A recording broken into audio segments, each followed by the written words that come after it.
नमस्कार, बुलेटिन में आपका स्वागत है और मैं हूं आपके साथ दीपिका ओझा। चलिए शुरुआत करते हैं खबरों की। बड़ी खबर के साथ आपको बता दें कि रायपुर से इस वक्त की बड़ी खबर सामने आ रही है। सीएम बघेल का रायपुर दौरा होने वाला है और इस दौरान गोधन न्याय योजना के हितग्राहियों को भुगतान किया जाएगा। आज 5 करोड़ 99 लाख रुपए का भुगतान करेंगे सीएम। गौठानों में अब तक 1,05,180 लीटर गौमूत्र क्रय और ब्रह्मास्त्र जीवामृत की बिक्री से 19.63 लाख की आय हुई है। किसानों ने अब तक 5,13,000 क्विंटल पैरादान किया। बड़ी जानकारी आपके साथ साझा कर रहे हैं।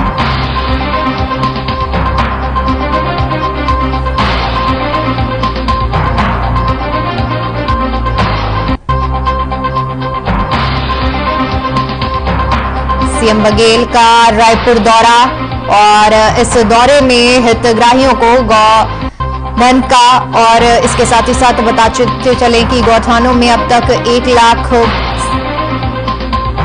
से ज्यादा का भुगतान किया जा चुका है। बड़ी जानकारी आपके साथ साझा कर रहे हैं, जहां सीएम का आज रायपुर दौरा है, जिसमें मुख्यमंत्री 5 करोड़ 99 लाख रुपए की लागत से ब्रह्मास्त्र और जीवामृत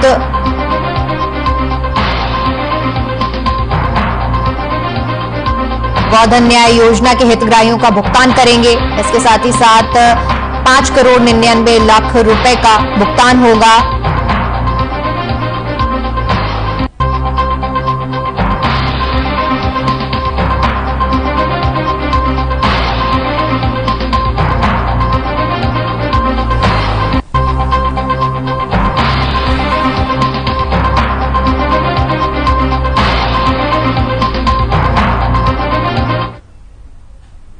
बढ़ते हैं अगली खबर की ओर। मुख्यमंत्री भूपेश बघेल ने राज्यपाल अनुसुईया और पूर्व सीएम डॉक्टर रमन सिंह पर जमकर हमला बोला है। डॉक्टर रमन सिंह के बयान पर सीएम ने पलटवार किया। सीएम बघेल ने कहा कि पूर्व मुख्यमंत्री के पास गाड़ी है, बंगला है, छत्तीसगढ़ महतारी की उन्होंने कभी सेवा नहीं की। सीएम बघेल ने कहा कि रमन सिंह छत्तीसगढ़ के लोगों को प्रताड़ित करते रहे, आदिवासियों को नक्सली बताकर जेल में ठूसते रहे। छत्तीसगढ़ महतारी का निर्माण हम लोगों ने किया है। सीएम ने बीजेपी के प्रभारी को भी सियासी रडार में लिया। सीएम ने कहा कि बीजेपी के प्रभारी ने कहा था कि छत्तीसगढ़ महतारी की मूर्ति क्यों बना रहे हैं, छत्तीसगढ़ महतारी तो हमारी है, उनके पास क्या है। वहीं सीएम बघेल ने राज्यपाल अनुसुईया को आरक्षण मामले में घेरा। उन्होंने कहा कि राज्यपाल को विधेयक पर जल्द से हस्ताक्षर करनी चाहिए, अपनी बात पर उनको कायम रहना चाहिए।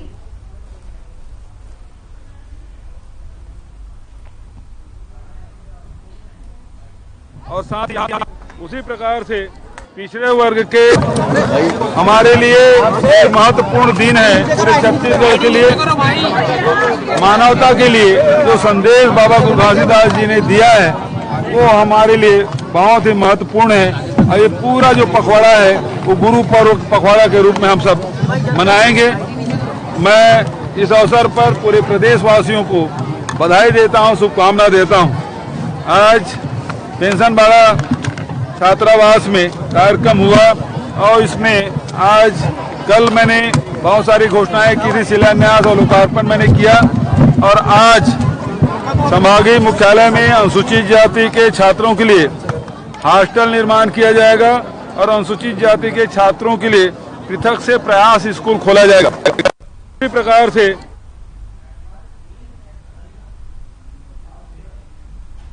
वहीं बड़ी खबर का रुख करते हैं जो कि रायपुर से सामने आ रही है। बताते चले कि दिल्ली रवाना हुई हैं राज्यपाल। राष्ट्रपति से मुलाकात करने के लिए राज्यपाल रवाना हुई हैं। आरक्षण के विषय पर चर्चा होगी। बताते चले कि 20 दिसंबर को राष्ट्रपति से मुलाकात संभावित है।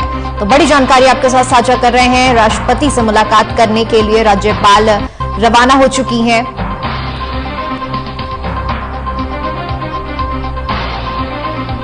आरक्षण के विषय पर चर्चा होने की संभावना है। 20 तारीख को मुलाकात हो सकती है।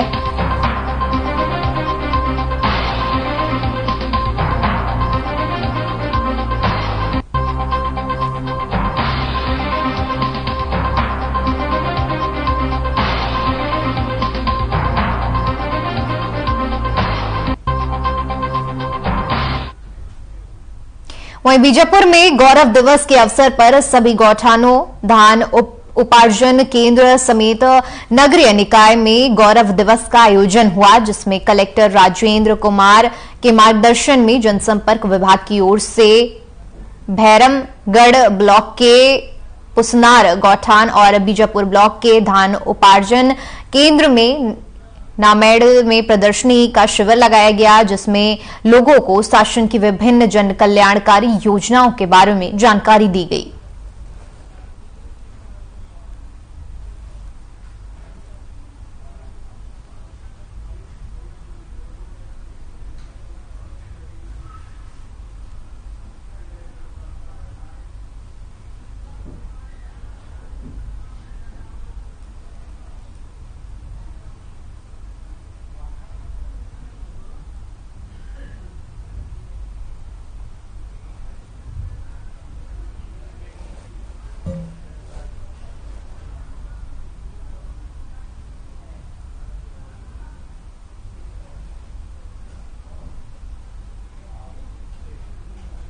वहीं बड़ी खबर का रुख करते हैं जो कि रायपुर से सामने आ रही है। बता दें कि पैन कार्ड बनवाना अब आसान हो जाएगा। अब पैन कार्ड बनवाने के लिए एजेंसियों के चक्कर नहीं काटने पड़ेंगे। ओबीसी एससी के लिए पैन कार्ड बनवाना आसान हो जाएगा। मितान योजना में सरकार ने बढ़ाई एक और सुविधा। प्रदेश वासियों को घर बैठे पैन कार्ड बनवाने की सुविधा मिलेगी। तो बड़ी जानकारी आपके साथ साझा कर रहे हैं कि आप पैन कार्ड बनवाने के लिए लंबी लंबी कतारों में नहीं लगना पड़ेगा और इसके अलावा जांच जो एजेंसियां हैं उनके चक्कर आपको नहीं काटने पड़ेंगे। मितान योजना के तहत लोगों को सुविधा दी गई है, जिसमें अब घर बैठे लोग पैन कार्ड बनवा सकेंगे।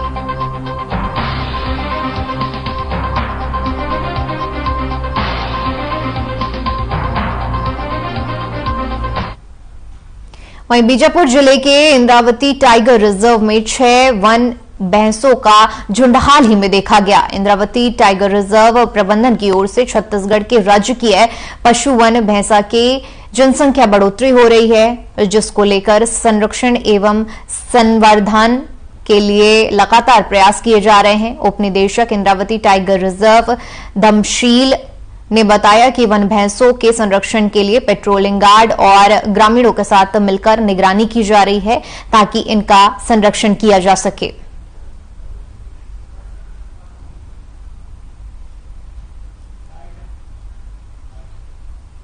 टाइगर रिजर्व अंतर्गत हाल ही में अभी जो है 6 वन भैंसों का झुंड जो है देखने को मिला है और ये हमारे पूरे टाइगर रिजर्व प्रबंधन और हमारे राज्य के लिए बहुत बड़ी खुशखबरी है। और इसके लिए हम लोग लगातार जो है प्रयास कर रहे हैं कि वन भैंसों का संरक्षण हो सके और ग्रामीणों के साथ हम लोग मिलकर जो है वन भैंसों के संरक्षण का भी काम कर रहे हैं। हमारा जो मैदानी अमला है लगातार फील्ड में पेट्रोलिंग और निगरानी का काम कर रहा है। वहीं बड़ी जानकारी आपके साथ साझा कर दें, बताते चले कि 9वीं से 12वीं तक के छात्रों को शिक्षा मिलेगी, जिसमें TPT, JEE main, CA, CS, NDA की जो कोचिंग है वो निःशुल्क कराई जाएगी। तो बड़ी जानकारी आपके साथ साझा कर रहे हैं, जहां पर 9वीं से 12वीं तक के छात्र छात्राओं को निःशुल्क कोचिंग की सुविधा दी जाएगी, शिक्षा दी जाएगी। टीपीटी, जेईई मेन और तमाम जो एग्जाम हैं उनकी तैयारियों के लिए 9वीं से 12वीं तक के छात्रों को कोचिंग मिलेगी, निःशुल्क ये शिक्षा दी जाएगी। राज्य सरकार की ओर से बड़ा फैसला लिया गया है।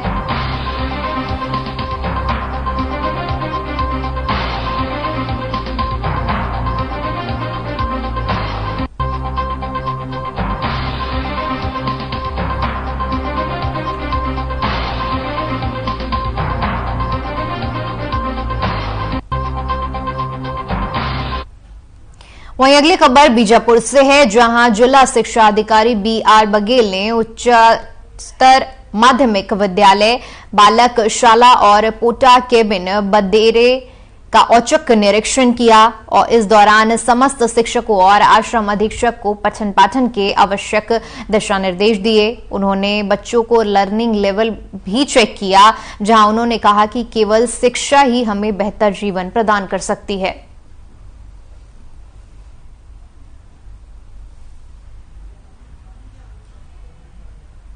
तो बताते चले कि शिक्षा अधिकारी ने औचक निरीक्षण किया, जिसकी तस्वीरें भी हम आपको दिखा रहे हैं।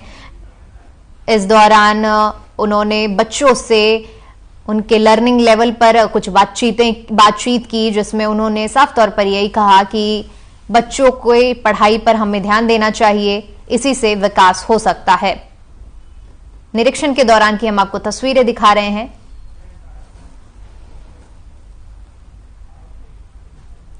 वहीं छत्तीसगढ़ महतारी के नाम पर प्रदेश में अब सियासत शुरू हो गई है। पूर्व सीएम रमन सिंह ने ट्वीट कर कहा कि छत्तीसगढ़ महतारी हमारी है, जिस पर पलटवार करते हुए सीएम भूपेश बघेल ने कहा कि छत्तीसगढ़ महतारी का निर्माण हम लोगों ने किया है, इसलिए वो हमारी हैं। सीएम ने कहा कि पहले की सरकार प्रदेश के अधिकारियों कर्मचारियों को प्रताड़ित कर जेल भेजा करती थी। कांग्रेस सरकार आने के बाद छत्तीसगढ़ महतारी का निर्माण किया गया है, उनकी मूर्ति की स्थापना की गई है।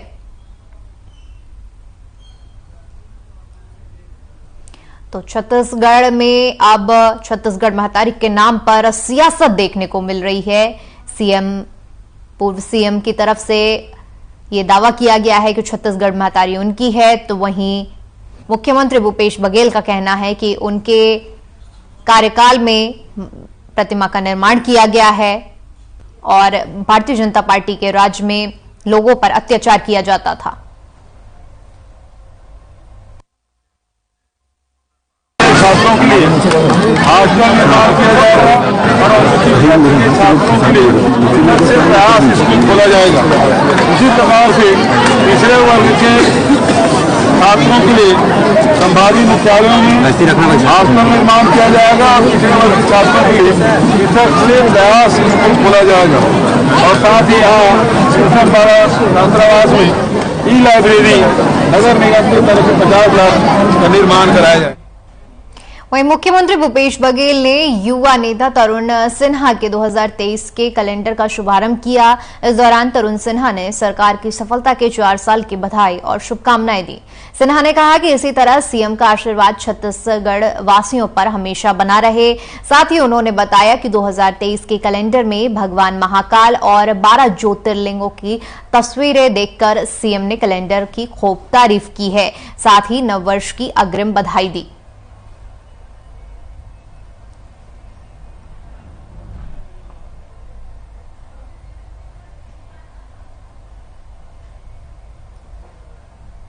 बताते चले कि 2023 का कैलेंडर लॉन्च किया है सीएम भूपेश बघेल ने। तरुण सिन्हा का ये कैलेंडर है जिसको लॉन्च किया गया है सीएम की तरफ से, जिसकी हम आपको तस्वीरें दिखा रहे हैं। इस दौरान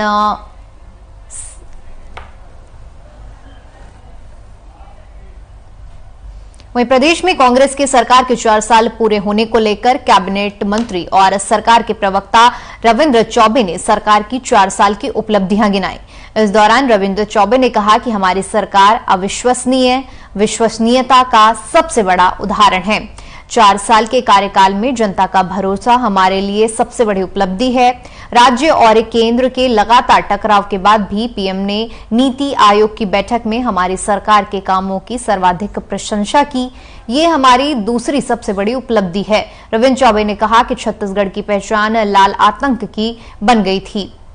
सारकेगुड़ा मदनवाड़ा जैसी घटनाओं के बाद बीजेपी का कार्यकाल लाल आतंक का साल था।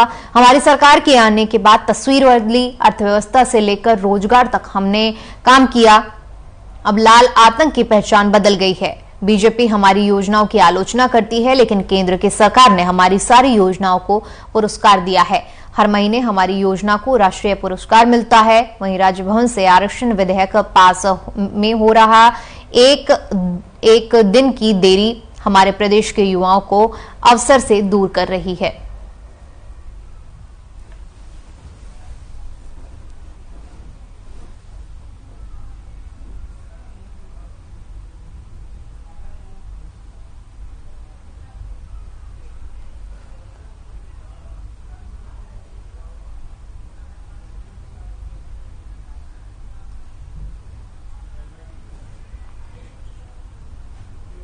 वहीं बीजेपी अनुसूचित जनजाति मोर्चा के प्रदेश महामंत्री नंदलाल मुडामी लगातार क्षेत्र भ्रमण पर हैं। इस दौरान मुडामी ने विभिन्न गांव के भ्रमण के साथ कुआंकोड़ा ब्लॉक के श्यामगिरी पंचायत में दिव्यांगजनों से मुलाकात की। मुडामी ने ग्रामीणों की समस्या जानने की कोशिश की और उन्हें मदद का भरोसा दिलाया। गांव श्यामगिरी के 11 दिव्यांगजनों से प्रत्यक्ष रूप से मिलकर उनकी समस्याओं को जाना। मुडामी ने बताया कि केवल दिव्यांग प्रमाण पत्र नहीं बनने की वजह से वे शासन की योजनाओं के लाभ से वंचित हैं, इसलिए दिव्यांगजनों को उनका हक दिलाने के लिए मुडामी ने सभी जिलों के जिला अस्पताल दंतेवाड़ा में कर जाने और इसके साथ ही साथ प्रमाण पत्र बनवाने की प्रक्रिया से संबंधित अधिकारियों से बात की। साथ ही समाज कल्याण विभाग के अधिकारियों को भी सभी दिव्यांगों की जानकारी दी और दिव्यांगजनों को उनका हक मिले इसको लेकर चर्चा की।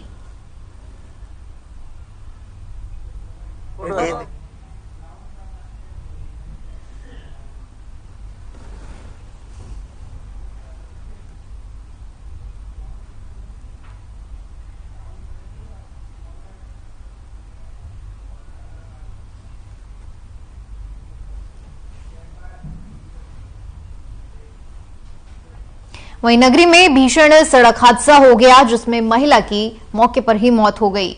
यह हादसा दुगली थाना क्षेत्र के पालवड़ी के पास हुआ। बताया जा रहा है कि धमतरी रोडवेज बस और कार में टक्कर हो गई। कार से पति पत्नी और एक बच्चा धमतरी तीर जा रहे थे, उस दौरान यह हादसा हो गया। हादसे में महिला की मौके पर ही मौत हो गई जबकि उसका पति और बच्चा गंभीर रूप से घायल हो गया है, जिन्हें इलाज के लिए अस्पताल में भर्ती कराया गया है।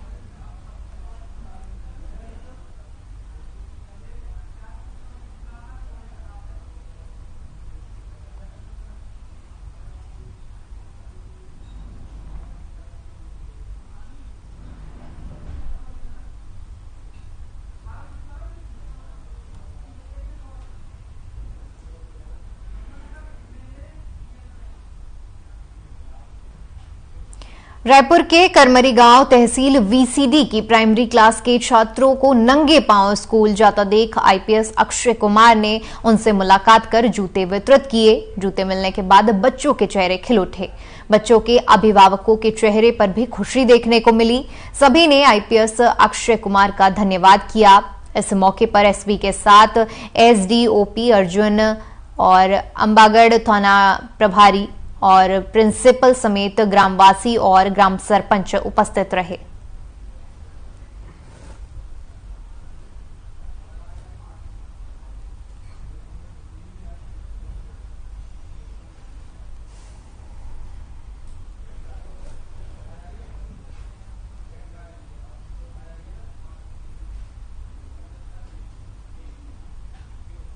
वहीं प्रदेश में धान खरीदी 1 नवंबर से लगातार जारी है। टोकन कटने के साथ ही धान का उठाव भी तेज हो रहा है। प्राथमिक कृषि साख सहकारी समिति भोटीडीही मगर लोड में धान खरीदी प्रबंधन हमेशा से अच्छा रहा है। समिति प्रबंधक ईश्वर सिन्हा ने बताया कि 17% नपी को मापकर धान खरीदी की जा रही है। साथ ही शासन के समर्थन मूल्य में धान खरीदी हो रही है, जिसमें 2040 रुपए मोटा धान और 2060 रुपए पतला किस्म के धान समेत 2040 रुपए सरना धान की कीमत तय की गई है। पश्चात अंतर की राशि राजीव गांधी न्याय योजना के तहत सरकार की ओर से दी जाती है। प्राथमिक कृषि सहकारी समिति भोथीडीही मगर लोड में पंजीकृत किसानों की धान इस बार बहुत अच्छे किस्म के आ रहे हैं। गीला और खराब किस्म को त्वरित रिजेक्ट कर वापस भेज दिया जा रहा है।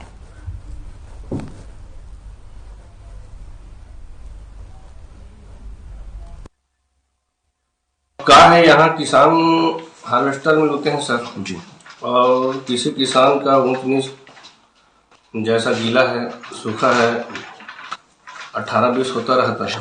किसी को व्यवस्था है ना सायादार सेट नहीं बना है, लेकिन अपने अपने हिसाब से सब करवा सकते हैं। मांग रखे हैं और मांग पत्र भी लिख चुके हैं और विधायक को देंगे हम।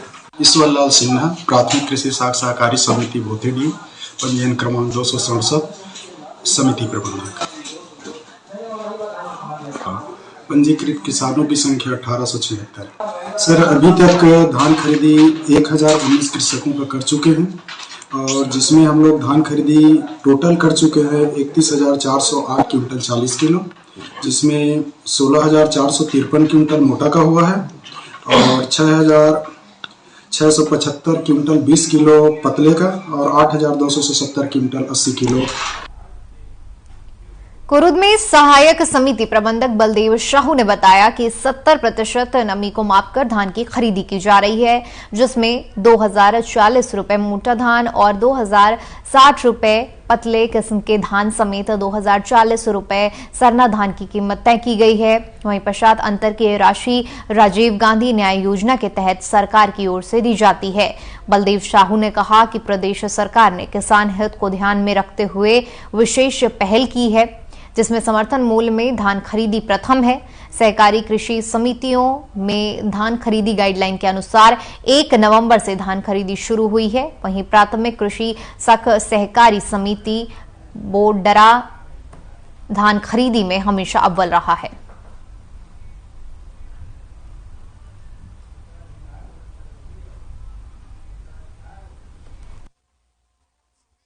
यहाँ धान खरीदी जो है कृषि उपज मंडी उप समिति में किया जाता है। यहाँ कुल पंजीकृत किसान 1633 है, जिसमें 1045 किसान धान बेच चुके हैं। हमारे यहाँ धान खरीदी का लक्ष्य जो है 63,000 कुंटल है, उसमें भी हम लोग 35,000 कुंटल खरीदी कर चुके हैं। हमारी सोसाइटी में 3 करोड़ 20 लाख का ऋण बाटे, उसमें 57% वसूली हो चुका है। टोकन खुद काट रहे हैं। यहाँ पे 400 कुंटल के लिए रखा गया है, उसके लिए टोकन के लिए मतलब 30% काट सकते हैं 1200 कुंटल में। इधर हम पानी बाहर से मंगाते हैं, यहाँ पानी नहीं है और पानी पहले यहाँ पे खुदाई हो चुकी है, लेकिन ड्राई एरिया है। अब इसके लिए प्रयास करेंगे। हमारे यहाँ के नोडल अधिकारी पेगरा जी हैं, उनसे हम बात किए हैं और उसको चेक करा के जल्दी खुदाई काम शुरू हो जाएगा। हाँ सर, यहाँ तो सुविधा बहुत अच्छा है और भूपेश सरकार का हम आभार प्रकट करते हैं कि इतना सुविधा दिए हैं। बारदाना भी बहुत अच्छा और यहाँ का रख रखाव, यहाँ का उठाव सभी बहुत अच्छी तरह से चल रहा है। इसका बहुत अच्छा है सर और यहाँ का व्यवस्थापन तो बहुत ही अच्छा है। सब अपने अपने समय में सब उठाव वगैरह और ये सब जो जितना किसान को जो सुविधा चाहिए वो सभी सुविधा उपलब्ध है। टोटल पंजीकृत कृषक की संख्या है 11,143 और धान का रकबा है 1,079.92। इसमें से धान की खरीदी होनी है 39,957 कुंटल 20 किलो। अभी तक के धान की खरीदी हो चुकी है 17,317 कुंटल 20 किलो। लाभान्वित कृषकों की संख्या है 543। नगद की खरीदी हुई है 1 करोड़ 18 लाख 27,491.50 और लिंकिंग के माध्यम से ऋण की वसूली हुई है 1 करोड़ 18,27,491.50। चलिए फिलहाल के इस बुलेटिन में आज के लिए इतना ही। देश और दुनिया की तमाम बड़ी खबरों के लिए बने रहिए हमारे साथ। नमस्कार।